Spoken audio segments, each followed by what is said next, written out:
আর এই যে শাড়িগুলো দেখছেন, এগুলো সব শহরের মেলাতে যাবে। আমার মেয়েদের শাড়ি বিদেশে যাবে, আপনি দেখে নেবেন। তাহলে তুই আমার কথা শুনবি না? না, শুনবো না। শোনার কোনো প্রশ্ন নেই। আপনি ভবিষ্যতে কোনোদিন আমার বাড়ির দরজার ভেতরে ঢুকবেন না। যান, যান এখান থেকে।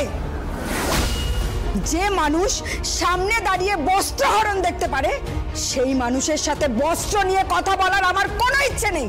যান, যান এখান থেকে। বেশ, তবে তৈরি থাক।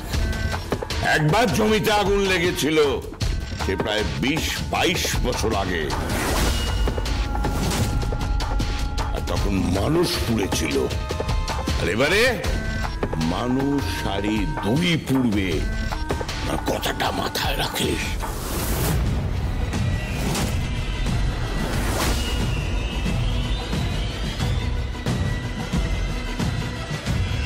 দাঁড়ান।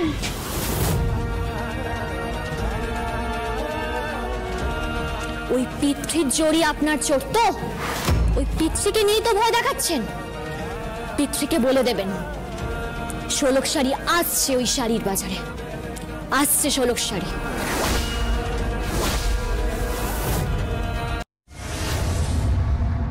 এসো, এসো বৌমা, এসো, এসো। এই দেখো,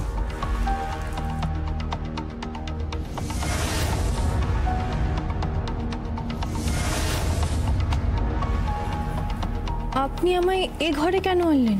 বারে তোমায় নিয়ে আসবো না? আরে এই ঘরে তো সবকিছু রয়েছে। নতুন বউকে সাজিয়ে গুছিয়ে ভাত কাপড়ের অনুষ্ঠান করতে হবে না? এই দেখো,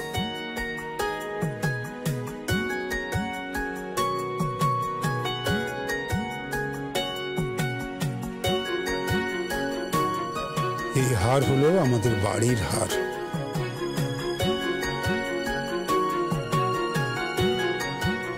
এই হার থাকে এ বাড়ির বউয়ের গলায়। এতদিন প্রিয়দর্শনীর গলায় ছিল, আজ থেকে এই হার তোমার গলায় থাকবে। তোমাকে সোনা দিয়ে মুড়িয়ে দেবো আমরা।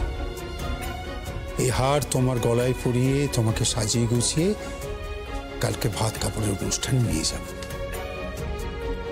তুমি না এ বাড়ির সোনার টুকরো বউ। এই না,